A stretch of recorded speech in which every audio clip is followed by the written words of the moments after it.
House is about to gavel back in. We're expecting a short session with members returning at 4 for legislative business and votes at 6:30. And now live to the U.S. House.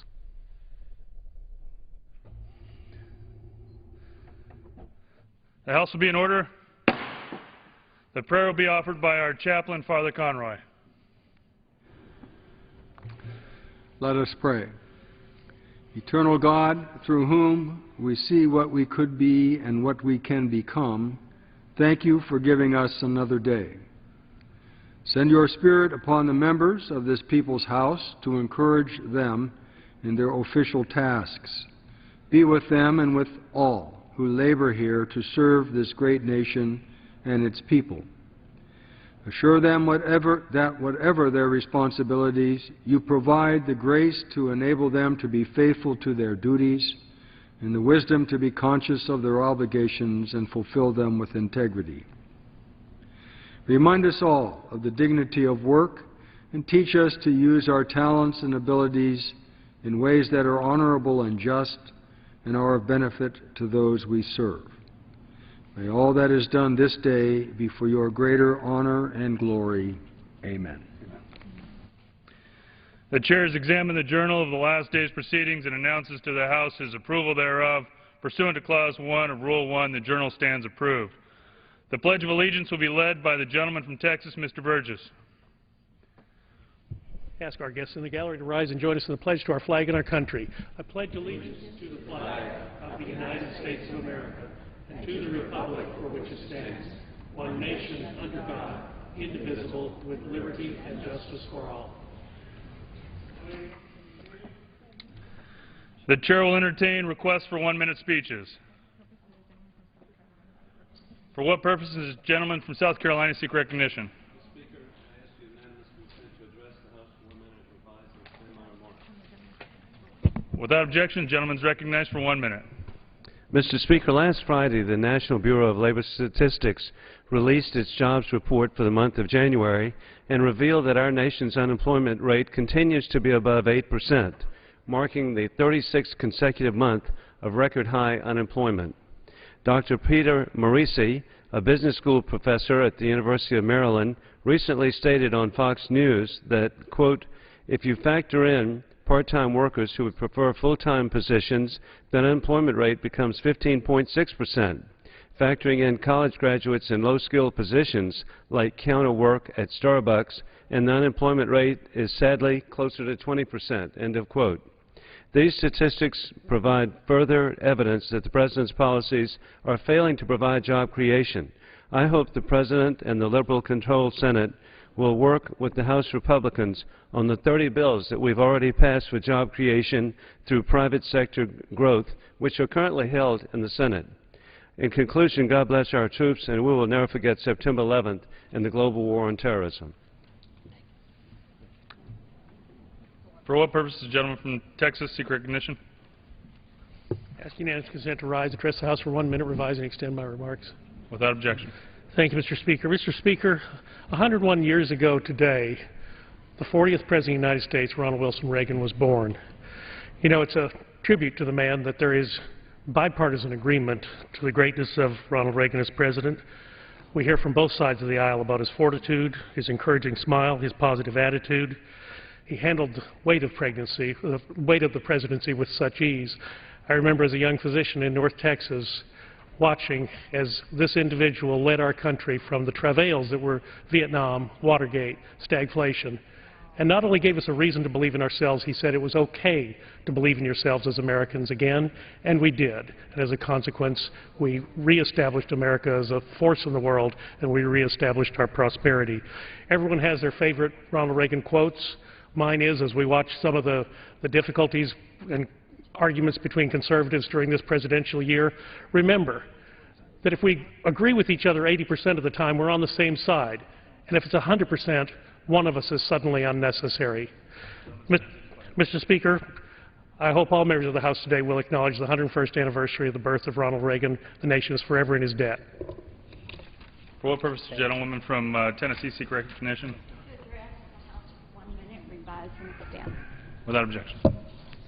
Thank you, Mr. Speaker. I think it is becoming increasingly clear to anybody that's paying attention that this president's policies have failed and are making the economy worse. More Americans are out of work than when he took office. At that point, unemployment was 7.8%.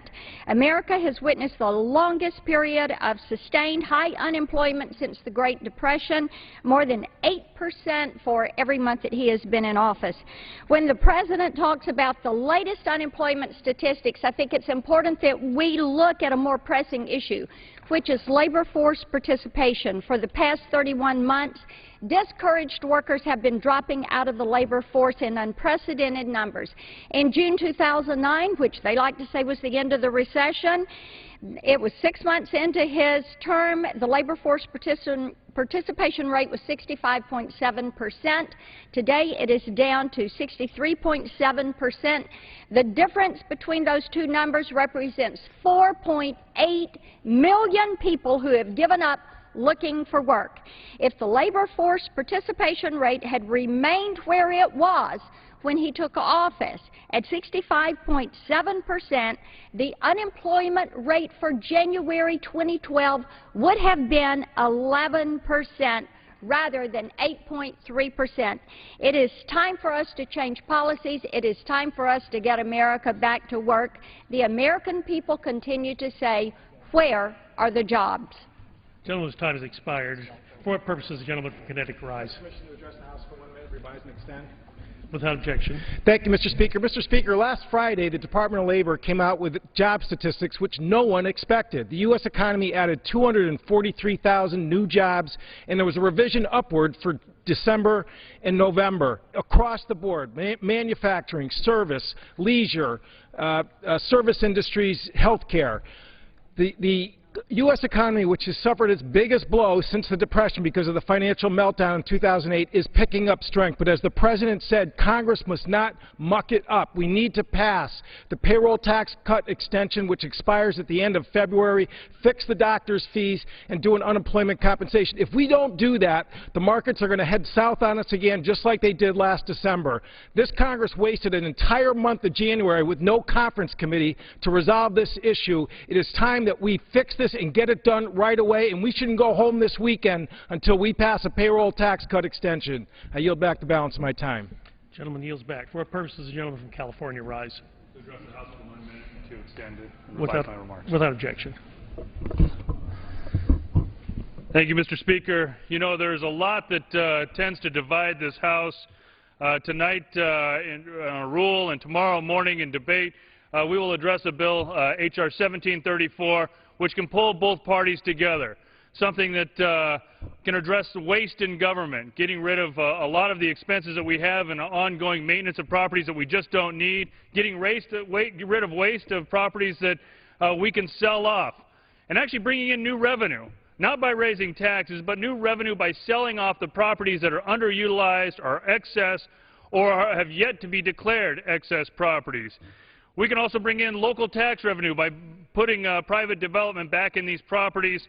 And most of all, if you really want to create jobs, not only do we have 30 jobs bills sitting over in the Senate right now, but here's yet one more with bipartisan support to sell off properties we don't need, reinvest in properties that we can redevelop, bringing in, reining in the abuse by leasing authority from other agencies, and get government accountable again. H.R. 1734 will be on the House floor, and we'll be looking forward to bipartisan support. I yield back. Gentleman's time has expired.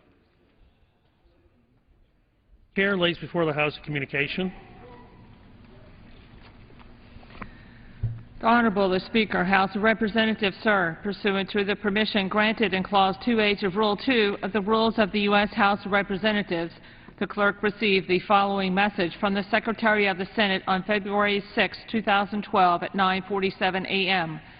that the Senate passed Senate 2038. With best wishes, I am, signed sincerely, Karen L. Haas. The Chair lays before the House a message.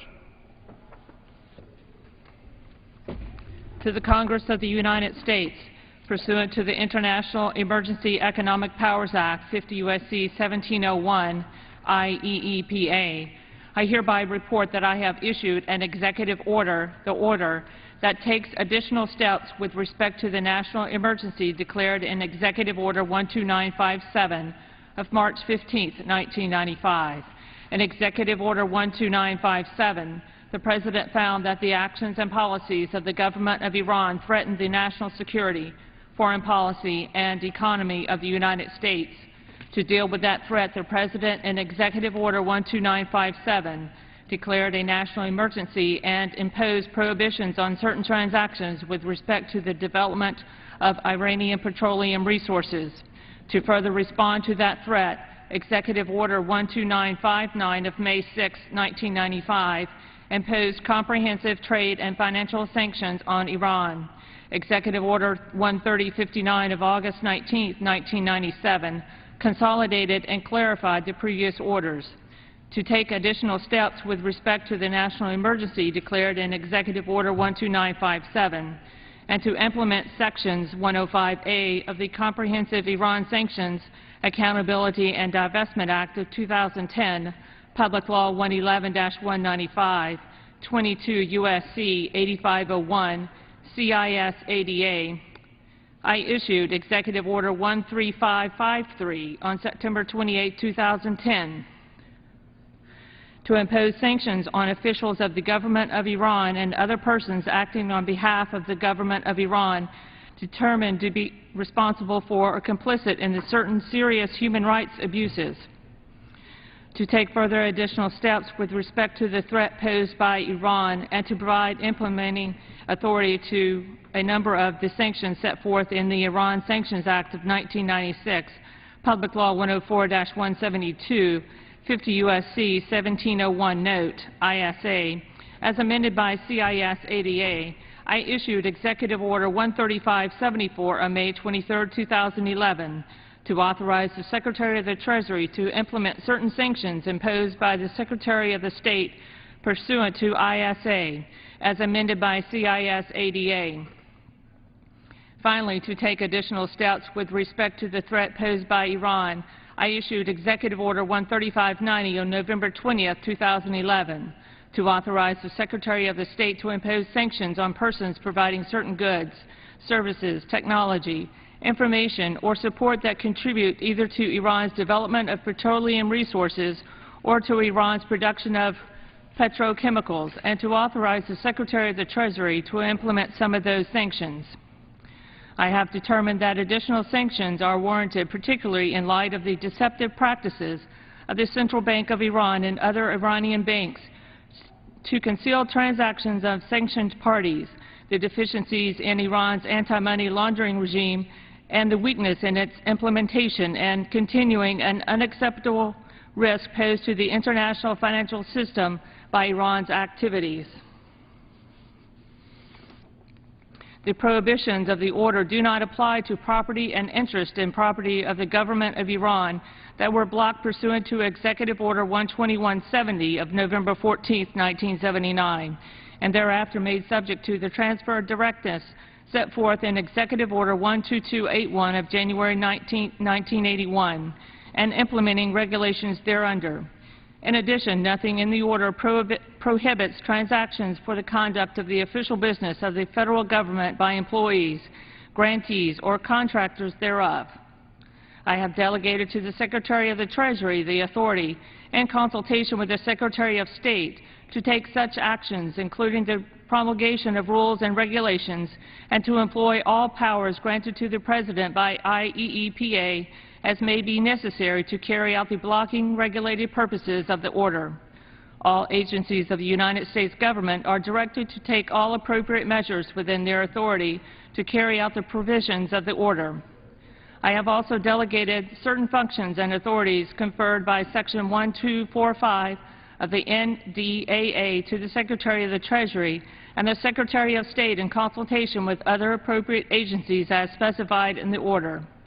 I am enclosing a copy of Executive Order I have issued. Signed, Barack Obama, the White House, February 5, 2012.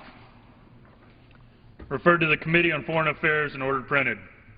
Pursuant to Clause 12A of Rule 1, the Chair declares the House in recess until approximately 4:30 p.m. today.